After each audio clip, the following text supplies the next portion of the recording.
ہاں جی، اور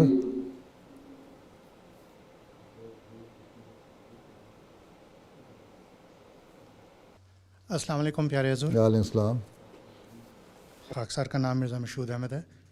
دعا ہے کہ اللہ آپ کو صحت والی لمبی عمر عطا کرے. آمین.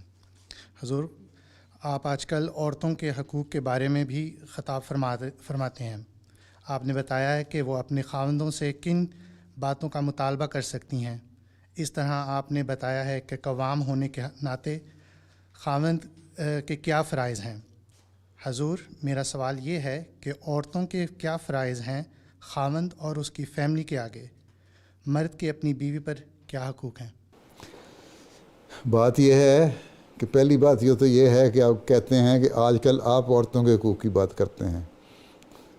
میں آج کل عورتوں کے حقوق کی تو بات کر رہی ہوں. آج کل تو میں خطبات دے رہا ہوں تاریخ اسلام پہ، خلفاء بدری صاحبہ پہ. ہاں، اب یہ کہہ سکتے ہیں کہ ریسنٹ تقریر میں جج سلانہ کی اپنے عورتوں کے حقوق کی بات کی.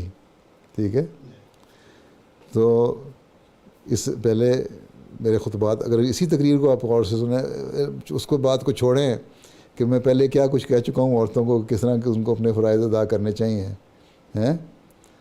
اسی تقریر میں اگر آپ اس کو غور سے سنیں، میں حیران ہوں کہ لوگوں نے غور سے سنا ہی نہیں. اور عورتوں نے بھی، کیونکہ بعض پوائنٹس ذرا زیادہ ہائی لائٹ ہو کے ان کی فیور میں چلے گئے تھے، اس لیے انہی کو دیکھا. اسی تقریر میں نے بتایا ہوا ہے کہ عورتوں کے کیا حقوق ہیں. اس میں اس کی اور وہ جو حدیث بیان کی، ایک لمبی حدیث تھی جس کا خلاصہ میں نے بیان کیا تھا کہ عورت حضرت صلی اللہ علیہ وسلم کے پاس آئی. اس نے کہا کہ مرد جو ہیں وہ نمازیں بھی پڑھتے ہیں، چندہ بھی دیتے ہیں، کمائی بھی کرتے ہیں، اور پھر جہاد پہ بھی جاتے ہیں، حج پہ بھی جاتے ہیں، تو اور عورتیں بعض دفعہ یہ کام نہیں کر سکتیں. تو جب گھر میں بیٹھ کے جو فرائض ادا کر رہی ہیں، تو کیا ہمیں اس کا اجر اتنا ملے گا جتنا ان لوگوں کو جہاد وغیرہ کے برابر مل رہا ہے؟ تو آن صلی اللہ نے فرمایا کہ ہاں، تم لوگوں کو ملے گا. ٹھیک ہے، تو اس کا مطلب یہ ہے کہ یہاں عورتوں کو یہ نہیں کہا گیا کہ مردوں کے حقوق نہیں ہیں. ان کو ثواب جو مل رہا ہے مردوں کو، وہ عورتوں کے ثواب کے برابر ہے. ٹھیک ہے، برابر کر دیا نا ثواب میں. اللہ تعالیٰ نے قرآن شریف میں کئی جگہ یہی لکھا ہے کہ مرد کو بھی اس کے نیک کاموں کا اجر ملے گا، عورت کو بھی نیک کام کا اجر ملے گا. مرد کو بھی یہ چیز ملے گی، عورت کو بھی یہ چیز ملے گی. جنت میں مرد بھی ہوں گے، عورتیں بھی ہوں گی. اب قوام کی حیثیت سے جو ہے گھر کو سنبھالنا، اس عورت نے جو یہ کہا تھا کہ ہم گھر کو سنبھالتی ہیں، اس کا مطلب گھر کو سنبھالنے کا حق ادا کریں گی تو اجر ملے گا نا. یہ حدیث میں اس بات کی کو اگر غور سے دیکھیں کہ عورت نے کہا تھا ہم گھر کو سنبھالتی ہیں، اس کا مطلب ہے کہ وہ ذمہ داریاں ادا کرنے والی عورت ہے گھر کی. وہ بچوں کی حفاظت کرنے والی ہے، بچوں کی تربیت کرنے والی ہے، مرد کے بچوں کی. مرد کے گھر کی نگران ہے، اس کے جو گھر میں جو دولت اس کی پڑی ہے اس کی حفاظت کرنے والی ہے، اپنی عزت اور ناموس کی حفاظت کرنے والی ہے. وہ مرد سے وفاداری کرنے والی ہے، مرد سے وفاداری کرنے والی ہے اور اس کے حق ادا کرنے والی ہے. تبھی اللہ صلی اللہ علیہ وسلم نے فرمایا کہ ہاں، اگر یہ تم لوگ ساری باتیں کر رہی ہو تو تمہیں جو مردوں کے جہاد اور باتوں اور حج اور فلاں فلاں کے ثواب میں اتنا اجر تمہیں بھی مل جائے گا. تو اسی حدیث میں عورتوں کو یہ کہہ دیا کہ تم یہ کام کرو گی تو ملے گا. یہ کب کہہ دیا کہ تمہیں گھر بیٹھے مل جائے گا سب کچھ؟ اس کی لسٹ بنوائی. اس عورت نے یہ کہا تھا کہ ہم یہ کرتی ہیں، کیا ہمیں اس کا اجر ملے گا؟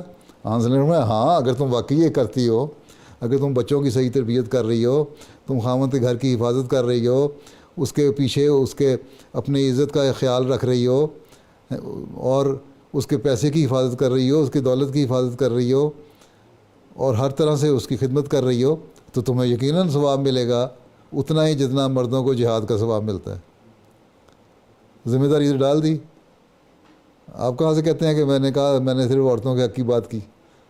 عورت پہ تو اتنی باتیں اسی حدیث میں بیان ہو گئی ہیں جو اس نے کرنی ہے گھر کو سنبھالنے کے لیے. اب آپ کے بچے کی تربیت اگر صحیح ہو جائے تو کیا عورت اس بات کی حقدار نہیں ہے کہ آپ اس کو سے نیک سلوک کریں؟ اگر عورت آپ کے گھر کی حفاظت کر رہی ہے، کیا عورت اس بات کی حقدار نہیں ہے کہ آپ اسے نیک سلوک کریں؟ اگر عورت اپنی عزت اور ناموس کی حفاظت کر رہی ہے، اپنے خامد سے سنسیئر اور وفادار ہے، اور اس کا پیار کا حق ادا کرنے والی بیوی ہے، تو کیا آپ وہ اس بات کی حقدار نہیں ہے کہ آپ اس کا نیک سلوک کریں؟ ہے نا؟ بس پھر کہاں سے حق آ گئے؟ حق تو دونوں کے بیان ہو گئے. اسی غور سے سنیں تو اسی حدیث میں دونوں کے حق ادا ہو جاتے ہیں. ٹھیک ہے. سمجھ آئی؟ یوں ہی آپ کمپلیکس میں پڑ گئے آپ. ہاں، تو یہ سارے حق دونوں کو دیے ہوئے ہیں کہ تم یہ کرو تو اس کو اجر فلاں فلاں چیز کا ہے، اور عورت کو اجر یہ چیز کا ہے. ہاں، مرد کو یہ کہا ہے تم اس سے نیک سلوک کرو، عاشرہن بالمعروف. تو جو نیک سلوک ہے وہ اس لیے ہے کہ جب تمہارے وہ حق ادا کر رہی ہے عورت تو اسے نیک سلوک کرو. پھر یوں ہی نہیں اسے میں آگے پھینٹی لگا دو. ہاں، ویسے تو آج کل آپ پھینٹی لگائیں تو آپ کو پھینٹی پڑ جائے گی. آج کل تو اور یورپ میں عورتوں کے اتنے حقوق ہیں. جی بالکل. ٹھیک ہے نا؟ چلیں پھر بیٹھ جائیں.